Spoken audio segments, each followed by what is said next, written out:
अवनीला आता चांगलीच चढली होती. मला घरी नाही जायचं, ती लहान मुलांप्रमाणे क्यूट चेहरा करत म्हणाली. अवनी, खूप रात्र झाली आहे, त्यात तू ड्रिंक केला आहे. आता घरात चल, मी तुला उद्या फिरायला आणेल. तो आता तिच्या वागण्यानं हैराण झाला होता. मी म्हणाले ना, उद्या नाही, आत्ताच, ती नाराज होत म्हणाली. तुला माझ्याबरोबर नाही यायचं ना? ठीक आहे, मी एकटीच जाते. ती त्याचा हात झटकत जाण्याचा प्रयत्न करू लागली, पण तितक्यात तिचा तोल गेला आणि ती पडणार तोच शिवमनं तिला पकडलं. एक क्षण दोघेही एकमेकांच्या डोळ्यात हरवून गेले. अवनीच्या चेहऱ्यावर केसांची एक बट उडत होती. शिवमने ती हळुवारपणे बाजूला केली. खूपच गोड दिसत होती ती. त्यानं तिला सरळ उभं केलं. तू नाही येत ना माझ्यासोबत? ती अचानक रडवेला चेहरा करून म्हणाली. बरं बरं, येतो मी तुझ्यासोबत. कुठे जायचं आहे? शिवम हार मानत म्हणाला. ती त्याचा हात पकडून त्याला त्यांच्या बागेत असलेल्या बाकड्याजवळ घेऊन गेली. बस, ती आदेश देत म्हणाली. अवनी, एक प्रश्न विचारू का? तू ड्रिंक का घेतलीस? ड्रिंक? मी कुठे ड्रिंक घेतली? मी तर पाणी घेतलं होतं, पाणी. मराठीत सांगू? वॉटर. समजलं? ती त्याला असं समजावून सांगत होती जसं काही तो तिचा विद्यार्थी आहे. तू जेलस झाली होतीस ना? तो तिच्या डोळ्यात पाहून बोलत होता. मी कुठं जेलस झाले? ती धडपडून उभं राहत म्हणाली. तू जरी जेलस झालीस तरी तुला होण्याची गरज नाही, कारण मी फक्त तुझाच आहे. तो तिच्याकडे प्रेमाने पाहत म्हणाला. तू तू माझा आहेस? ती एखाद्या लहान लेकराप्रमाणे कुतूहलानं विचारत होती. त्यानं होकारार्थी मान हलवली. ती त्याच्याकडे पाहून हसायला लागली. बरं, आता तरी घरात चल, तो तिच्याकडे पाहत म्हणाला. एकाच अटीवर येईन, तू मला उचलून घे, ती हसत म्हणाली. बरं बाई, घेतो उचलून, पण मध्येच खाली ठेवलं तर गोंधळ घालू नकोस, आणि मध्ये जाईपर्यंत एक शब्दही बोलायचा नाही. नाही, ती लहान मुलाप्रमाणे मान डोलावत म्हणाली. त्यानं तिला हातावर उचलून घेतलं आणि हळूहळू दबक्या पावलांनी घरात प्रवेश केला. सर्व रूमच्या लाईट बंद होत्या. हॉलमधील झिरो बल्बचा मंद प्रकाशातून तो तिला हातावर उचलून घेऊन एक एक पाऊल जपून टाकत जिना चढत होता. ती मात्र त्याच्या कुशीत झोपाळ्यात बसल्याप्रमाणे मजा घेत होती. थोड्या वेळात तो तिला घेऊन रूममध्ये पोहोचला. तिला हळूच बेडवर ठेवून तो आत चेंज करायला गेला. तो चेंज करत अवनीच्या वेडेपणाचा विचार करत होता. ती सध्या तरी हवेत होती, त्यामुळं मनात येईल तशी वागत होती. जर ती शुद्धीत असती तर अशी वागली नसती. पण आज ती खूप क्यूट वाटत होती. अगदीच लहान मुलींप्रमाणे तिचं निरागस रूप आणि तिचं ते गोड हसून बोलणं, ते आठवत तो मनाशीच हसत होता. थोड्या वेळानं तो बाहेर आला. ती अजून पण बडबड करतच होती. अवनी नशेत निव्वळ वेडेपणा करत होती, पण शिवमला तिचा हा वेडेपणा खूप आवडत होता. तो पण ती म्हणेल तसं वागत होता, कारण तिचं हे निरागस रूप पुन्हा कधी पाहायला मिळेल की नाही माहीत नव्हतं. बोलता बोलता मध्येच जांभई देत होती. तिच्या डोळ्यावर तर झोप आली होती, पण तोंड मात्र सुरूच होतं. तो बाजूला उभा राहून तिच्याकडे पाहत होता. अगदीच लहान मुलीप्रमाणे ती वागत होती. ते पाहून त्याला हसू आलं. अजूनही ती त्याला प्रश्न विचारून हैराण करत होती. त्याच्या डोळ्यावर पण झोप आली होती. त्यानं एक वेळ घड्याळाकडे पाहिलं. रात्रीचे 2 वाजत आले होते. अवनी, झोप ना आता, तुला बघ किती झोप आली आहे. शिवम, मी ना आता इथे बेडवर तुझ्या बाजूला झोपणार. मला ना तिथे एकटं झोपायची भीती वाटते, ती म्हणाली. रात्री भयानक स्वप्न येतात. मी एकटी तिथे झोपणार नाही. त्याला मात्र तिचं बोलणं ऐकून हसू आलं. खरंच वेडी आहे, तो तिला जवळ घेत म्हणाला. अचानक ती तोंड फुगवून दुसऱ्या बाजूला वळली. अगं वेडाबाई, आता काय झालं? त्यानं चकित होत विचारलं. तुला मी नाही आवडत ना, म्हणून तू माझ्याशी सारखा भांडत असतोस, ती तोंड फुगवून म्हणाली. कोणी सांगितलं तुला? तू मला खूप आवडतेस, तो म्हणाला. खरंच? तिनं विश्वास बसत नसल्यासारखं विचारलं. हो खरंच, तो तिचा हात आपल्या हातात घेत म्हणाला. त्याला वाटलं होतं की तिला जवळ घ्यावं, तिला सांगावं की माझं तुझ्यावर खूप प्रेम आहे, पण त्याला ठाऊक होतं की ती नशेत आहे, त्यामुळं त्याच्या मनातल्या गोष्टी मनातच राहिल्या. त्यानं तिला बेडवर झोपवलं, तिच्या अंगावर ब्लँकेट देऊन तिला झोपवलं व स्वतःही दुसऱ्या बाजूला झोपी गेला. दुसऱ्या दिवशी सकाळी शिवमचा फोन वाजला म्हणून त्या दोघांना जाग आली. स्वतःला शिवमच्या जवळ पाहून अवनी शॉक झाली. तो तिच्याकडे पाहत होता, पण ती मात्र विचार करत अजूनही खाली मान घालून बसली होती. अचानक तिच्या डोक्यातून सनक निघाली. तसं ती डोक्याला हात लावून डोकं एवढं जड का वाटतंय त्याचा विचार करू लागली. तसं तिला काल शिवमसोबत पार्टीला गेली होती ते क्षण आठवले. तिला आता काल घडलेलं सगळं आठवलं आणि त्या आठवणींनी ती शहारून गेली. त्याची नजर मात्र अजूनही तिच्यावर खिळून होती. तिच्या चेहऱ्यावरचे बदलणारे भाव तो एकटक पाहत होता. तिनं एक वेळ नजर वर करून पाहिलं. तो तिच्याकडे पाहून गालात हसत होता. त्याच्या अशा पाहण्यानं तिचं हृदय मात्र बंद पडायची वेळ आली होती. तिनं लाजून दुसरीकडे पाहण्याचा प्रयत्न केला. तसं त्यानं तिच्याकडे पाहून काय म्हणून भुवया उंचावल्या. अचानक ती बाजूला होऊन डोक्याला हात लावत म्हणाली, शिवम, माझं डोकं खूप दुखतंय. डोकं दुखणारच ना. काल रात्री तुम्ही हवेत तरंगत होतात ना. हवेत म्हणजे? मला समजेल असं नीट सांग ना. सांगतो सर्व, पण थांब जरा 5 मिनटं, मी आलोच, म्हणत तो रूममधून बाहेर पडला. इकडे अवनी मात्र रात्री काय झालं ते आठवण्याचा प्रयत्न करत होती.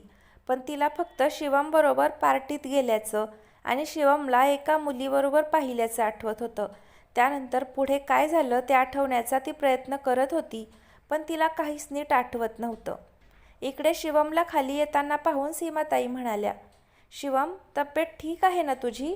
डोकं पुन्हा दुखतंय का? म्हणजे आज तुला उठायला एवढा लेट झाला. रात्री तुम्ही उशिरा आलात का? आई, मला लिंबू पाणी हवंय, म्हणत तो किचनच्या दिशेनं गेला. काय रे, तू किचनमध्ये कशाला निघाला आहेस? त्या चकित होऊन म्हणाल्या.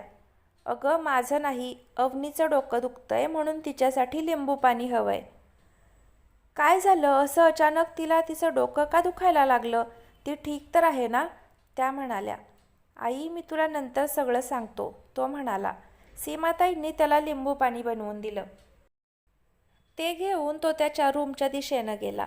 सीमाताई मात्र शिवम अवनीची काळजी घेतोय हे पाहून खुश झाल्या. अवनी अजूनही रात्री काय झालं ते आठवण्याचा प्रयत्नच करत होती. आणि हा शिवम असा का बोलला की मी हवेत होते, मला काहीच का आठवत नाही? अवनी आठवण्याचा प्रयत्न करत तोंडातच पुटपुटत होती. तेवढ्यात तो तिच्यासाठी लिंबू पाणी घेऊन आला. आठवतंय का काही? तो तिच्या पुढे ग्लास धरत म्हणाला. तशी त्याच्या नुसत्या आवाजानं तिच्या हृदयाची गती वाढली. काय आहे हे? ती ग्लासकडे पाहत म्हणाली.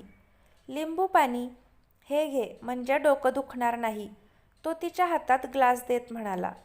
तू बाहेर जाता जाता असा का म्हणालास की मी रात्री हवेत होते आणि मला पण काहीच कसं आठवत नाही? ती त्याच्याकडे बघणं टाळत म्हणाली.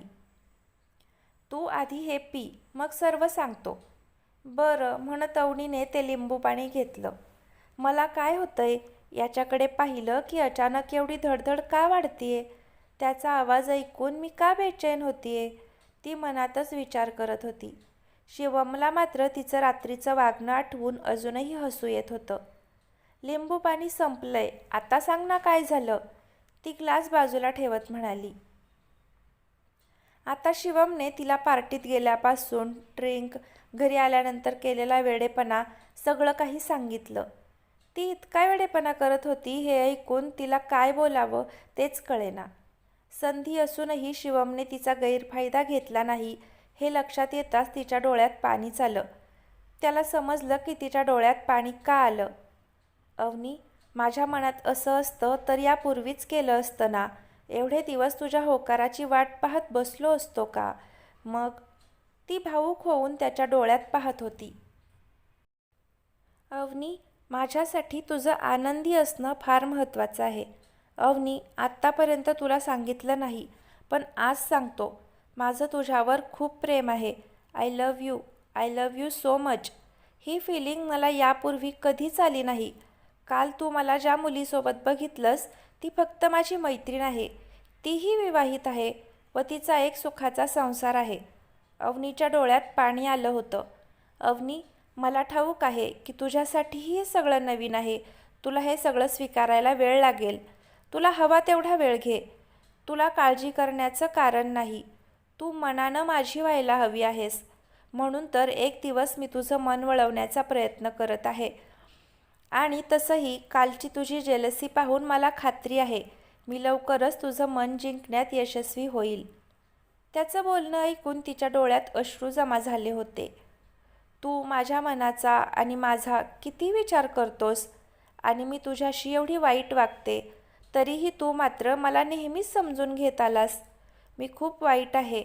मी तुझ्या मनाचा कधीच विचार केला नाही. आत्तापर्यंत मी तुला खूप त्रास दिला ना, आणि अजूनही मी या गोष्टींसाठी मनाने तयार नाही. तुला माझा खूप राग येत असेल ना. हे बोलताना तिच्या डोळ्यातून अश्रू वाहत होते. शिवम, मला माफ कर.